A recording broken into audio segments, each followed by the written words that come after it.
Greetings to all my lovely viewers. You may call me Tog. Today we're going to go over a article that I found in the dark underbelly of the internet. 6 common arguments against feminism and every way you can shut them down. Look folks, back in 2015 there's already been a way to shut down all the 6 most pervasive anti-feminist arguments. Let's get right into that then, shall we? When asked to describe myself, I will often lead with the word feminist. Feminism is important to me on a personal level. My life improved tremendously after I had my feminist awakening. See, folks, a feminist awakening is like the second phase of a boss battle. Watch out. She's just now got faster attack speed and double her HP pool. So yes, feminism is important to me is basically what this says. Even if we don't want to engage in debate, it's still important to know how to shut down arguments against feminism. And I want to make this clear. I'm coming from discussion from my own position. I gotta check my privilege before I can set out my ideals. Gotta get all intersectional there. Okay, the first argument is women already have equal rights. I'd agree with that, at least in the West.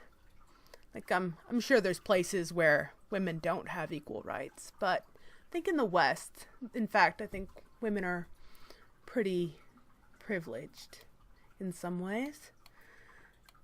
This is one of the arguments I hear the most. A discussion gets going about the status of women, and someone will chime in to declare rights between men and women are already equal. The first thing I notice when confronting this argument is that the feminism opposer almost always operates on a male-female gender binary. Yeah, gender's a spectrum, not a binary, apparently, because trans and intersex exist. And we need feminism because LGBTQ plus. When someone throws this at you, remember that that the Equal Rights Amendment, ERA, has not yet been passed. This amendment would make it unconstitutional to discriminate on the basis of sex at work. Men already have this right. Women do not. Oh, women can get discriminated? Now that's interesting. Oh, dearie me. Isn't there any rights or laws to protect us? Oh, what's that? The Civil Rights Act of 1964? Oh, prohibits employment discrimination based on race, color, religion, sex, and national origin. There seems to be a lot of rights that will protect us based on sex. Unless, female isn't the sex that we're talking about. I didn't realize that females aren't a sex, maybe? I'm not entirely sure what she's trying to say, but let's move on with the article, shall we? The next argument, you are too angry and aggressive. Is that really an argument I hear often from anti-feminists, or is that just more of an ad hom that's sometimes thrown at them? I mean, it's definitely a stereotype, so. Yes, I'm angry because of street harassment. Because I am so sexy, I should be harassed every time I leave the house, not half the time I leave the house. And my wage gap is why I'm angry. And when people tell me I'm too aggressive in my approach to feminism, I tell them it's a part of the movement. I don't have time to hold anyone's hand. Don't have time to hold anyone's hand. That's an interesting statement. I don't know, I might just be being a little bit ridiculous, but it just seems like an odd statement. I would say I don't have time to hold everyone's hand. You'd have time to hold a few people's hand, I would think. Most people have some time in their day, but let's just move on before I get a little bit too ridiculous with that statement. I'm a man, so I can't be a feminist. I don't know why I did that in a southern accent, but it just, made me sound manly. So manly. Anyone can be a feminist. It's a common misconception that to be a feminist, one must be a cis woman. Cis. Such a bad word. Cis. But that's far from the case. Feminism is a worldview, a way of life that anyone can adopt. Feminism is for everyone. Okay, let's move on. Yes, men have a different path to walk than women, but when it comes to feminism, men can be feminists and allies. A man's role in feminism is, 1, to recognize and fully accept that they carry gender privilege. Check your privilege, you cis white male.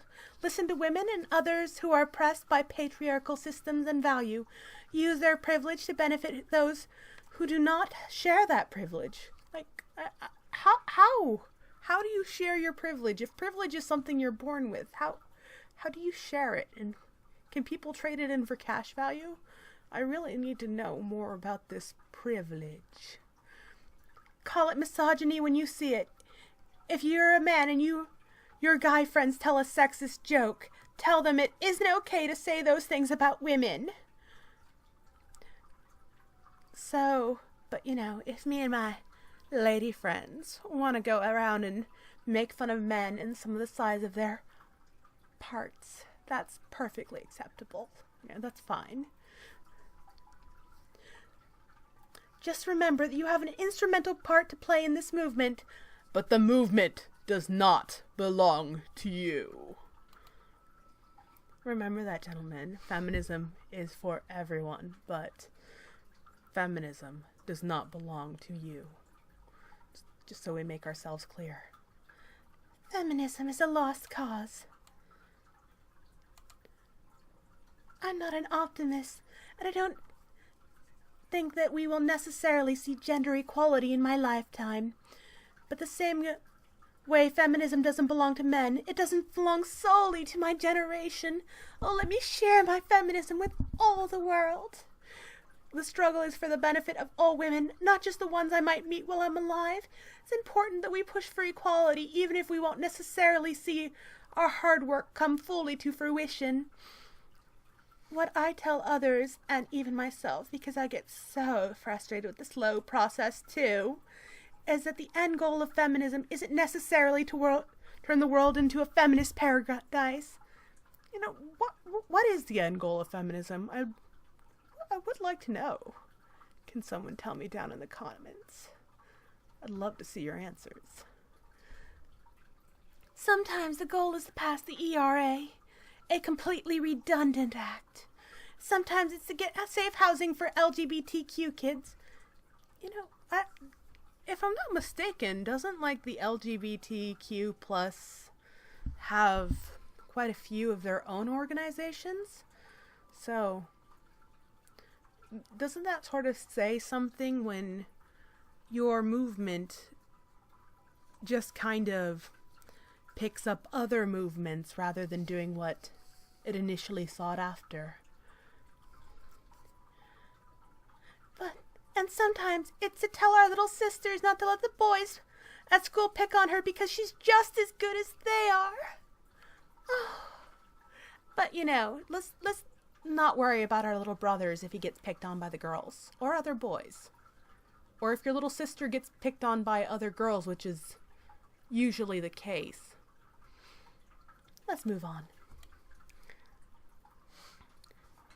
Feminism is sexist against men.